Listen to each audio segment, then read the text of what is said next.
बेवफाई का तोहफा तलाक। ये कहानी है एक पति और एक पत्नी की जो बहुत खुश रहते थे। पति का नाम एहसान और पत्नी का नाम इसरा है। 1-2 साल तो हंसी खुशी दिन गुजरे, लेकिन 2 साल के बाद दोनों में शक होने लगा और एक दूसरे में झगड़ा होने लगा। एहसान की शादी एक खूबसूरत सी इसरा से 3 साल पहले हुई थी, लेकिन एहसान को हमेशा लगता था कि वह उसे धोखा दे रही है, क्योंकि इसरा का कुछ बर्ताव बहुत ही सोचने वाला था। वह मैसेज करते समय लगातार हंसती और मुस्कुराती रहती थी।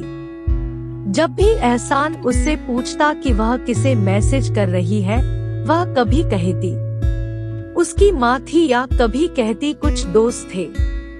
इसरा अक्सर देर रात काम से घर आती थी। जब भी एहसान ने उससे पूछा कि क्या चल रहा है, वह हर बार हंसती थी।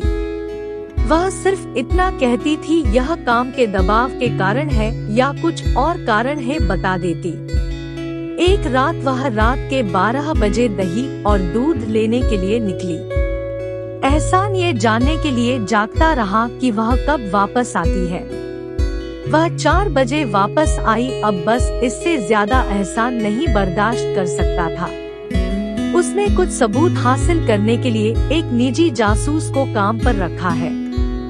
एहसान अच्छी तरह से जानता था कि बिना किसी सबूत के तलाक के लिए फाइल आगे बढ़ाना बेवकूफी होगी। जासूस ने अपना काम बखूबी से किया और कुछ ही दिनों में उसने एहसान को सबूत दे दिए कि इसरा अपने एक दोस्त के साथ उसे धोखा दे रही है। एहसान उसे तलाक देने के लिए तैयार था, लेकिन एहसान सही समय आने का इंतजार कर रहा था। उस पर हुए अन्याय का बदला लेने का इंतजार किया। कुछ दिन बाद इसरा का जन्मदिन था। एहसान ने इसरा से पूछा कि वह अपने जन्मदिन पर क्या चाहती है। इसरा ने एहसान से कहा कि मैं अपने जन्मदिन पर काम करने में मशगूल होंगी, इसलिए मुझे कुछ नहीं। एहसान बोला, ठीक है जैसी तेरी मर्जी। एहसान ने अपने दोस्तों के साथ छुट्टी पर जाने के लिए कहा, क्योंकि वह इस सप्ताह के दौरान बहुत मशगूल होगी। एहसान को पता था कि वह वास्तव में क्या करने वाली थी। जैसे ही सप्ताह आया, एहसान एक दोस्त के घर गया और उसने इसरा से कहा कि वो अपने दोस्तों के साथ टूर पर गया है। एहसान ने इसरा की माँ, बहन, पिता और कुछ दोस्तों को बुलाया। एहसान ने उनसे कहा कि वो उसके जन्मदिन पर उसे एक बड़ा तोहफा देना चाहता हूँ। एहसान ने उनसे कहा कि हम उसे सरप्राइज देने के लिए उसके कमरे में घुसेंगे। सुबह का समय था। घड़ी में 7:15 थे। एहसान अपने मकान के ठीक बाहर सभी से मिला।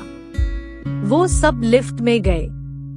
वो अब कुल मिलाकर 7 से 8 लोग थे। इसरा की माँ के हाथ में जन्मदिन का केक था। उसके पिता के पास शैंपेन की बोतल थी। उसकी बहन के पास फूलों का गुलदस्ता था। उसके सभी दोस्तों के पास उसके लिए कुछ उपहार थे। किसी को अंदाजा नहीं था कि क्या होने वाला है। एहसान ने सभी को जितना हो सके शांत रहने के लिए कहा। संदीप ने दूसरी चाबी से अपने घर का दरवाजा खोला जो उसके पास थे। वो सभी एहसान की पत्नी इसरा को सरप्राइज देने के लिए बेडरूम में घुसे और वहाँ नजारा कुछ और ही था। इसरा दूसरे आदमी के साथ चैन से सो रही थी। उसके पिता ने सदमे में शैंपेन की बोतल फर्श पर गिरा दी। उसकी माँ ने केक के साथ भी ऐसा ही किया। एहसान ने ऐसा दिखावा किया जैसे वो इस घटना से काफी टूट गया हो और जैसे उसे कुछ भी पता ही ना हो, और उसके दिमाग में बस यही चल रहा था। इससे अच्छा जन्मदिन का तोहफा कोई और हो ही नहीं सकता जो किसी पति ने अपनी बेवफा पत्नी को दिया हो और फिर इसरा को तलाक दे दी। आशा करती हूँ हमारी यह छोटी सी वीडियो आपको पसंद आई होगी। इसके बारे में आपकी क्या राय है, कमेंट करके हमें जरूर बताइए और लाइक और शेयर भी कर दे। चैनल को सब्सक्राइब जरूर कर ले। धन्यवाद।